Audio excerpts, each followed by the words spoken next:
Bonjour à tous, bienvenue dans ce nouveau partage. Je suis très heureuse de vous retrouver aujourd'hui, très heureuse de vous proposer à nouveau une compréhension, une interprétation, quelque chose qui pourra venir éclairer votre chemin, en tout cas je l'espère. Je suis Safia Ayad et je suis vraiment joie, je ne fais que de le répéter, de vous retrouver dans ce nouvel épisode.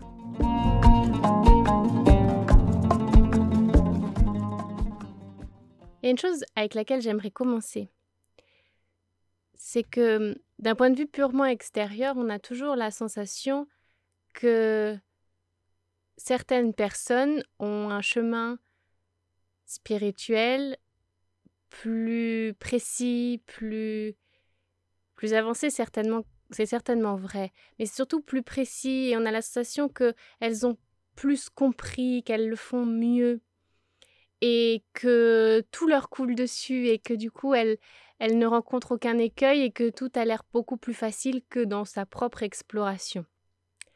Avant de commencer le sujet, et ça fait partie, mais le sujet vraiment cœur de ce partage, j'aimerais vous évoquer la notion que ça, je crois que c'est faux, en fait. Je crois que même les personnes les plus habituées à explorer, les plus curieuses et les plus investies, rencontrent des mouvements de vie, rencontrent des moments où tout est extase, où tout est extrêmement beau, et des moments où elles retombent dans des schémas qui leur servent peu, mais qui finalement leur permettent de se rendre compte qu'il y a encore un peu de chemin, et qu'il y a encore un peu de travail, et que l'exploration est sans fin.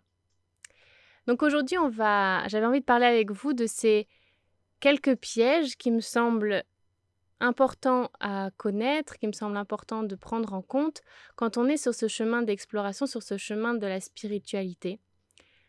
Simplement parce que, en les connaissant et en les ayant toujours précisément en tête et en se les rappelant parfois, eh bien, lorsque l'on retombe dans des vieux schémas ou dans des comportements ou dans des habitudes, dans des schémas de pensée, etc., qui ne servent pas clairement notre version la plus haute, eh bien, on est en mesure de dire « Ok, attends, qu'est-ce que je suis en train de faire ?» On est en mesure de prendre du recul et de voir quel est l'ajustement le plus sincère et le plus honnête que l'on peut faire pour continuer à avancer. Même s'il n'y a pas d'erreur. Il n'y a aucune erreur. Il n'y a pas d'erreur à tomber dans ces pièges-là. Ce qui est intéressant ici, c'est de connaître les pièges pour pouvoir mieux s'en sortir et ne pas se retrouver emmêlé dans ces situations où on ne sait plus trop comment sortir la tête de l'eau. Donc aujourd'hui, je vais vous partager 5 notions, 5 pièges, j'ai noté ça piège, c'est comme ça que ça m'est venu, de l'exploration de cette spiritualité. Le premier piège, c'est de croire qu'il y a comme un chemin défini, qu'il y a comme des règles à suivre. Et ça, on a tous été dans ce processus à vouloir suivre des règles, à vouloir suivre, par exemple, je m'intéresse à l'Ayurveda, donc je vais être extrêmement vigilante à mon dosha, comment gérer mon dosha, comment faire en sorte qu'il soit équilibré, ou alors je suis très investie dans une pratique méditative, donc je vais suivre les règles qui correspondent à ma pratique méditative, et finalement, je ne le fais plus depuis l'état du sentir, mais plus depuis l'état du comprendre, du savoir, et forcément, je me retrouverai à un moment bloquée. Parce que l'exploration spirituelle ne vient pas seulement de l'état de savoir. Elle vient aussi et surtout, et c'est ça qui nous fait le plus avancer et le plus nous sentir grandir, elle vient de l'état de sentir et de l'état d'être. Donc oui, je trouve ça extrêmement nécessaire de comprendre quel est notre dosha dominant, notre dosha déséquilibré, de comprendre quel type de méditation nous plaît, d'aller explorer le tantra, d'aller explorer le breathwork, etc. Mais il n'y a pas de règles et il n'y a pas de step à suivre exactement pour son exploration personnelle parce que justement, elle est personnelle et parce que justement, l'exploration nous invite à venir connecter à ce qu'il y a de plus intuitif et de plus de plus subtil en nous. Et ça, aucun livre, aucune pratique, aucune initiation ne pourra le faire pour nous.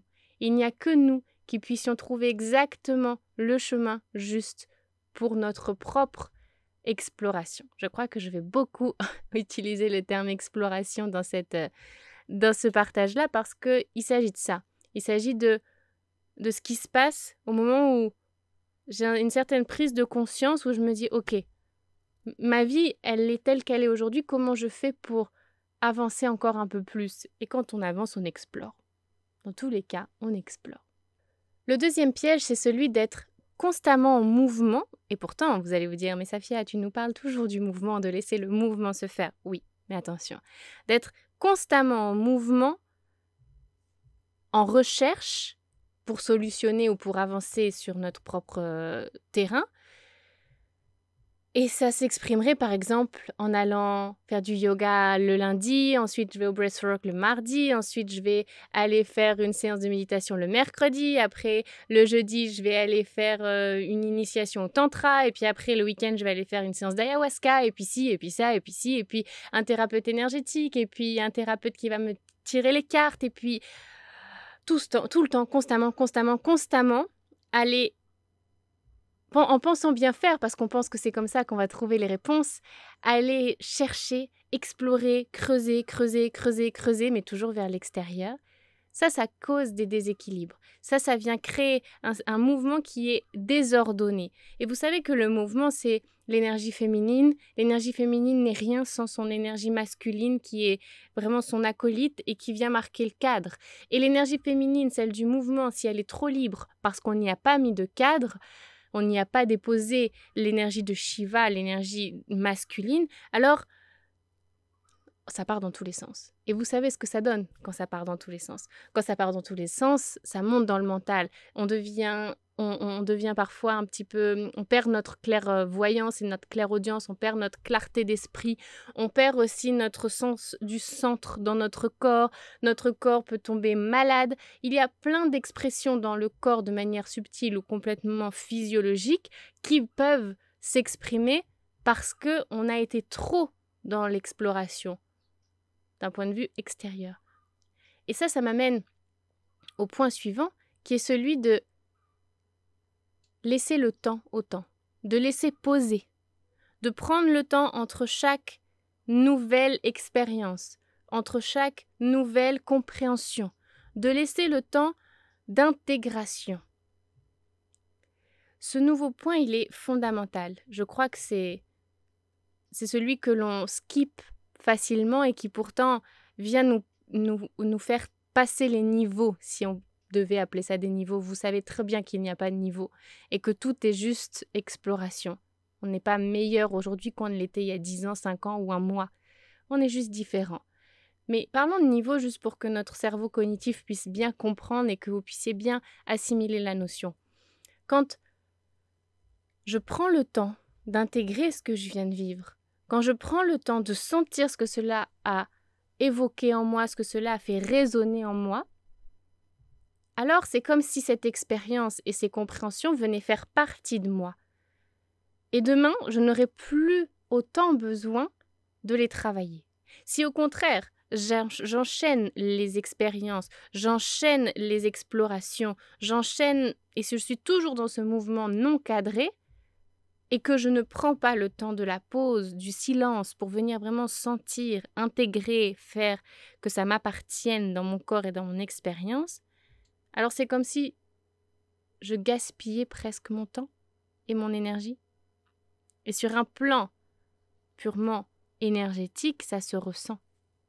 C'est comme ça que des personnes se retrouvent complètement troublées, qu'on se retrouve avec peu d'énergie, qu'on se retrouve parfois avec des maux dans le corps. Il y a, je crois que c'était l'année dernière, c'était une période dans laquelle j'étais à la fois entrée dans un processus de mentoring, il me semble, ou alors c'était début de l'année. Le temps ne compte absolument pas d'ailleurs dans cette histoire. J'étais dans une expérience, dans un cheminement de mentoring. J'étais accompagnée par une femme extraordinaire qui tire les cartes. Et en même temps, je faisais mes propres pratiques, je chantais beaucoup de mantras. Bref, j'avais vraiment beaucoup de mouvements dans lesquels je m'étais impliquée. Et je vais voir mon ostéopathe. À peine avait-il mis ses mains sur mon crâne, il me dit « Ouf, Safia, ton système nerveux là, il part dans tous les sens. » Et c'est pour ça que je me sentais fatiguée, que j'avais du mal à garder mon centre, que j'avais du mal à garder mon focus, parce que j'étais tellement dispersée que il était très difficile pour tous mes corps de venir faire un. Il était très difficile pour moi de garder vraiment mon axe. On a toute la vie devant nous pour explorer plein de choses. Et même si la vie est courte, on ne sait pas de quoi sera fait demain ni de quoi sera fait l'heure d'après, eh bien ce qui compte c'est de prendre le temps de vivre chaque chose pleinement, intensément et de venir la rentrer à l'intérieur de soi et de dire « Ah, cette expansion, je la sens parce que réellement, j'ai intégré ce que je suis venue explorer. » Le point suivant que je voulais partager avec vous, c'était celui de penser que quelqu'un d'extérieur va pouvoir régler, entre guillemets, nos soucis ou répondre à nos questions. Combien de fois on a envie d'aller voir un voyant, une voyante ou quelqu'un qui tire les cartes pour qu'il nous donne la réponse à notre question? Combien de fois? Eh bien ça c'est faux. Partant du principe qu'il y a du faux ou du vrai, c'est pas réellement le cas, vous le savez bien, mais je veux dire que c'est limitant que de penser que l'autre a la réponse pour soi. Parce que l'autre va me donner sa réponse sous son prisme ou sous sa capacité de canalisation ou d'interprétation. Et ce ne sera pas complètement honnête avec qui je suis. Même si l'intention est bonne, même si l'intention est belle et généreuse, j'ai besoin de faire passer toute l'information que je reçois par mon prisme. Pour en revenir à cette femme qui me tire les cartes de temps en temps, quand on était dans cette exploration de savoir, dans cette recherche de ce nouveau lieu de vie, on était encore à Barcelone, eh bien je crois qu'un jour avant d'avoir une nouvelle session avec elle, avec Guillaume, on avait acté le fait que l'on allait vivre à Majorque. On avait acté ce truc-là pour des raisons qui étaient plus des raisons de peur que des raisons d'excitation. Sinon, on serait à Majorque aujourd'hui et ce n'est pas le cas. Et j'ai rendez-vous avec Emeline et elle tire les cartes. Et à la fin de la séance, il y a la carte de l'île qui sort et la carte du mariage qui sort. Et quand je lui dis, bah tiens, justement, on a acté le fait qu'on partait à Majorque, pour elle, c'était tellement évident, c'était tellement ça. Mais parce que sous son prisme à elle, c'est comme ça que ça s'exprimait, que ça se racontait. Sous mon prisme à moi, je ne suis pas sur une île techniquement, parce que je suis en Andalousie. Mais je suis sur une île parce que je suis juste avec ma famille, mes voisins proches, et comme un cocon fermé. Et quand j'ai envie d'aller connecter au monde, ou quand j'ai envie que le monde connecte à moi, alors je crée le pont. Mais ce n'est pas une île au sens de la nature d'une île. C'est une île sur le plan subtil. Alors la carte ne disait pas faux. C'est simplement que selon l'interprétation de chacun, ça peut prendre une tournure ou une autre. Et il a fallu que je connecte à cette vérité pour sentir que ce n'était pas Majorque, parce que choisir Majorque, ça aurait été choisir avec la raison et non pas avec le cœur. Et cette fois-ci, j'avais envie, et on avait envie de nous offrir cette opportunité de choisir avec le cœur. Aujourd'hui, après 3 mois ici, je me dis, mais quelle chance nous avons eue et quel courage nous avons eu de prendre cette décision-là, et je nous en remercie chaque jour.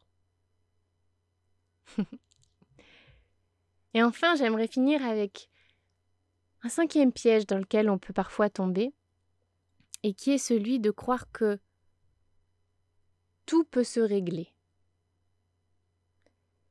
Je peux trouver une solution à tous mes problèmes par telle ou telle exploration.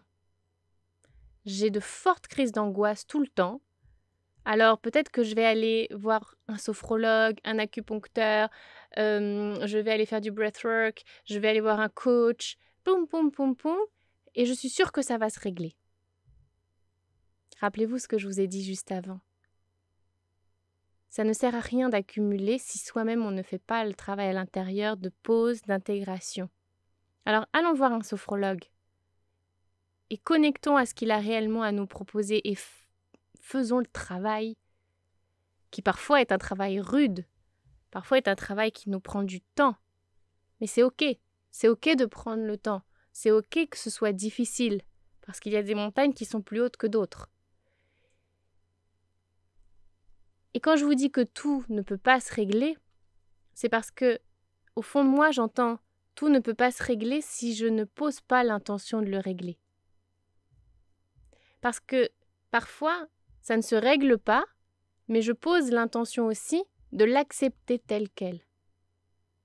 Et à force d'explorer, à force de trouver cette paix intérieure, je tombe aussi dans une certaine forme d'équanimité où, ok, il peut m'arriver quelque chose de désagréable, je le prendrai avec plus de calme que je ne l'aurais fait il y a quelques mois ou quelques années auparavant, parce que j'ai travaillé sur ce chemin-là, mais lentement. C'est l'art de la lenteur, tout est art de la lenteur.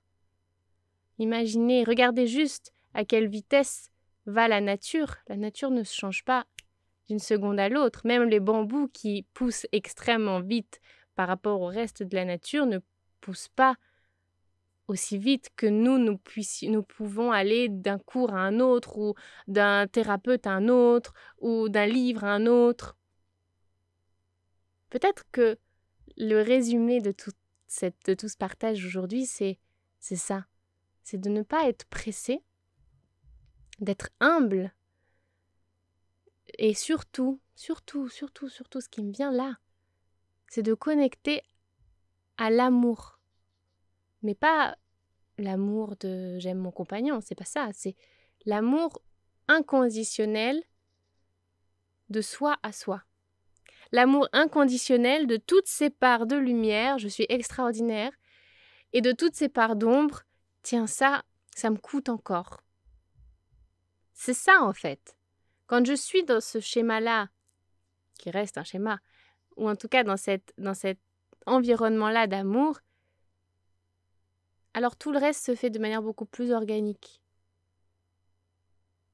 Parce que je suis dans un amour inconditionnel pour moi-même, eh bien, ce que l'autre va m'apporter comme information ne sera pas une information brute à laquelle je dois me raccrocher forcément. Ce serait une information que je viendrai processer parce que je suis dans cet amour et que ce qui compte, c'est ce que je ressens, ce que je sens, ce que je pense, ce qui semble connecté avec moi. Pareil, si je suis dans l'amour de moi, même, dans cet amour intense et inconditionnel, eh bien, je vais m'offrir ces moments de pause et ces moments de repos et ces moments d'intégration. Je ne vais pas pouvoir être constamment dans l'action et dans le mouvement incontrôlé. Et ça pour chaque piège. Et en même temps, c'est pas grave de tomber dans les pièges. C'est pas grave. C'est ça aussi qui nous fait avancer. C'est important que vous les connaissiez, que vous en ayez conscience, pour que, quand vous tombez dedans, eh bien, votre propre conscience, votre propre personne puisse dire « Eh oh, attention, regarde où t'es. Est-ce que c'est vraiment ça que tu veux? Est-ce que tu crois vraiment que c'est comme ça que tu vas atteindre la version de toi-même que tu as envie d'incarner? Vas-y, viens, on choisit un autre chemin, on choisit autre chose, plus de paix, plus d'amour, plus de lumière, plus de force. » Alors n'ayez pas peur de tomber dans les pièges. Il n'y a rien de mal à ça. N'ayez pas peur non plus de dire que vous vous aimez et de vous le démontrer. N'ayez pas peur de le dire au monde, car vous êtes un exemple. Et n'ayez pas peur d'avancer, de tomber, de vous relever. Parce qu'au fur et à mesure du chemin, et je vous souhaite que le chemin soit extrêmement long, parce qu'il sera d'autant plus riche, j'imagine, eh bien, c'est comme si vous, à force de monter en vibration, vous montiez aussi en paix. vous accueilliez encore plus de paix. Et une vie pleine de paix. Est-ce que c'est pas juste ça qu'on demande? Je vous souhaite une très belle exploration. Vivez ça à fond et ne doutez plus de rien. Juste connectez-vous à votre cœur et à ce qui vibre en vous. Je vous retrouve très vite. Merci encore et prenez soin de vous.